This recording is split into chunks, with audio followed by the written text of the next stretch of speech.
Bonjour et bienvenue sur cette nouvelle vidéo qui va traiter du sujet des 5 erreurs que les entrepreneurs font lorsqu'ils lancent des campagnes en media buying sur les régies publicitaires telles que Facebook Ads, Google Ads, sur YouTube ou sur Instagram.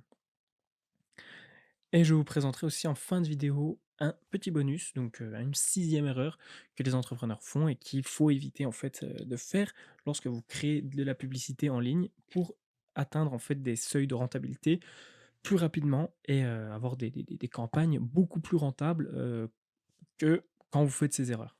Alors on va tout de suite passer à la première erreur, c'est de ne pas analyser les retombées de vos actions et de vos campagnes.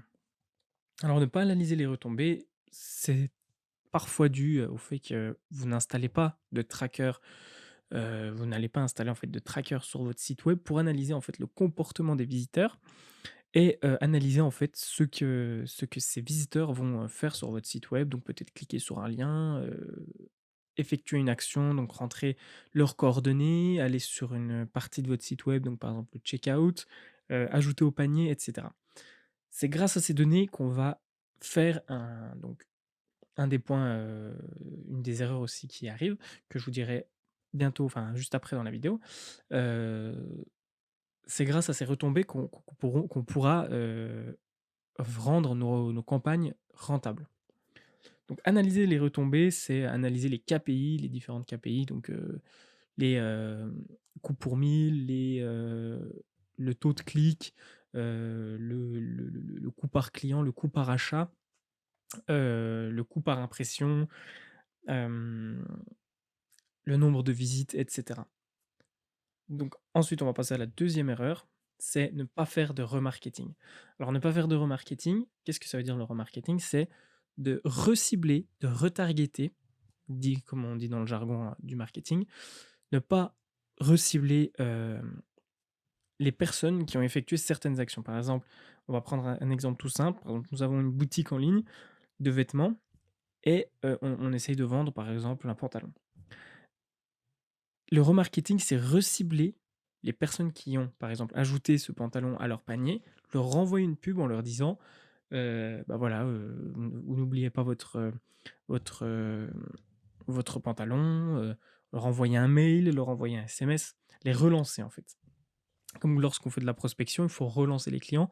Ici, on va relancer notre prospect pour que justement, soit il se décide à acheter ou pas.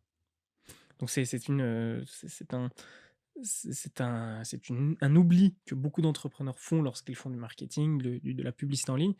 Ils ne vont pas mettre, de stratégie de remarketing en place, de retargeting et ils vont laisser énormément d'argent sur la table en négligeant cette partie du marketing digital.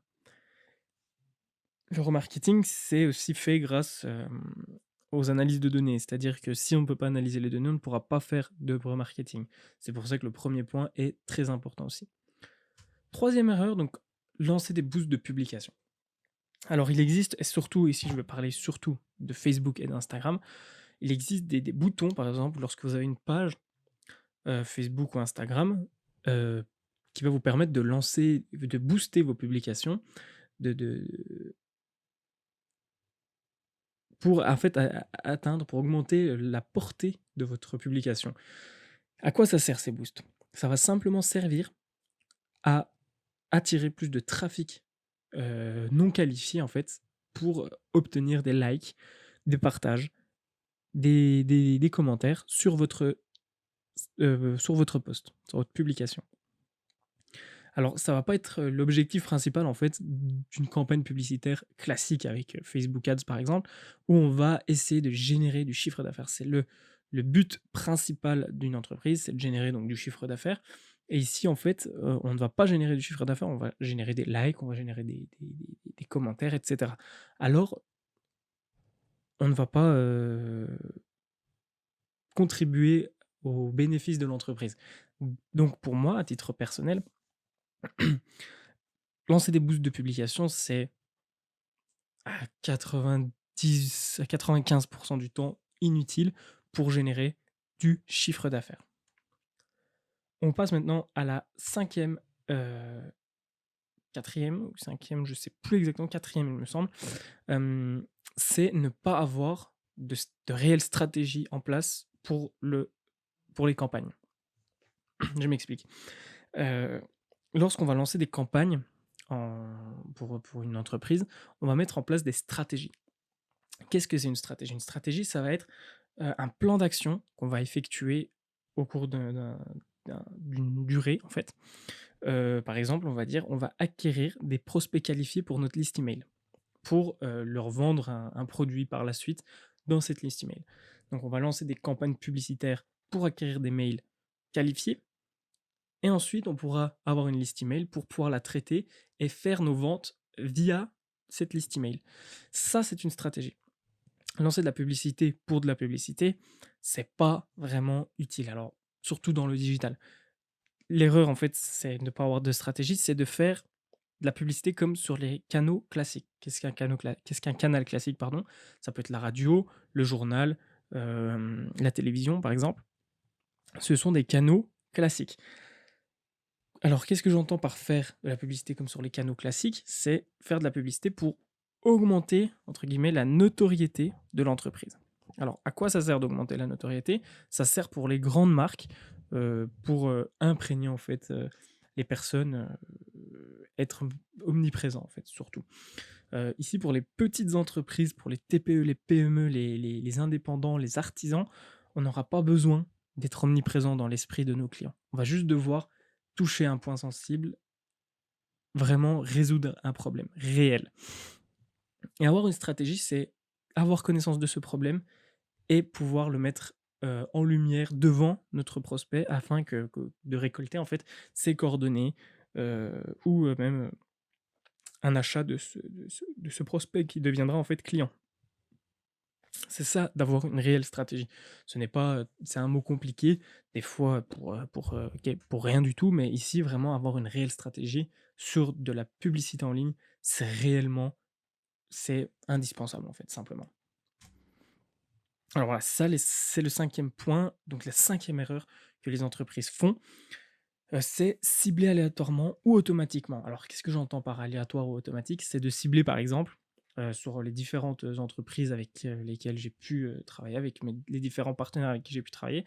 Sur les lancements de campagne, il y avait un ciblage aléatoire. Alors c'était quoi le ciblage aléatoire? Par exemple, on avait une boutique, en ligne, on mettait, la France. La France donc, en termes de cible géographique et on attendait de récolter, des clients, des prospects et on ne ciblait pas en fait la cible.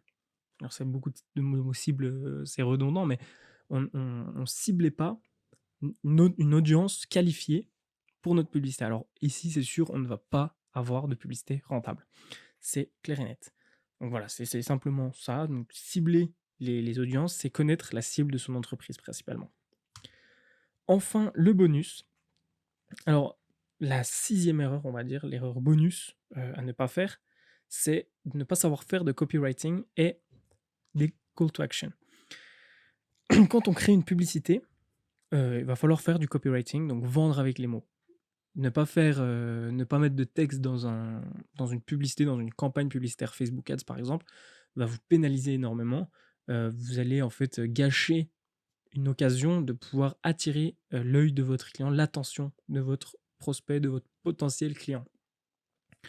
Si vous allez faire du copywriting, vous aurez et vous saurez attirer l'attention et vous aurez, plus de chances de convertir votre client. Et aussi les CTA, donc les call to action, c'est des appels à l'action simplement. C'est aussi intégré dans le copywriting, c'est de mettre des appels à l'action clairs. C'est-à-dire qu'en marketing, on va estimer que notre prospect, que notre, cible, que notre audience est un enfant de, 10 ans, de 12 ans. Alors il faudra baliser le parcours afin que ce soit le plus simple possible, que l'expérience utilisateur soit le plus limpide possible. Et mettre des call to action, que ce soit sur des pages de vente ou dans des publicités, ça va être ultra important. Donc, par exemple, une structure classique, c'est de faire votre argumentaire de vente dans un paragraphe, mettre votre call to action, faire encore un petit argumentaire, donc peut-être une bullet point, et encore un call to action. Donc c'est paragraphe, call to action. Paragraphe, call to action, c'est la structure qui est souvent utilisée en publicité, dans les publicités les plus efficaces sur Facebook. Donc voilà, vous pouvez utiliser cette structure. Vous devez utiliser cette structure si vous voulez avoir des publicités, des campagnes rentables. Donc voilà, j'espère que cette vidéo vous aura plu. Si c'est le cas, vous pouvez laisser un petit like et partager la vidéo ainsi que laisser un petit commentaire, et aussi vous abonner à la chaîne pour avoir plus de vidéos comme celle-ci.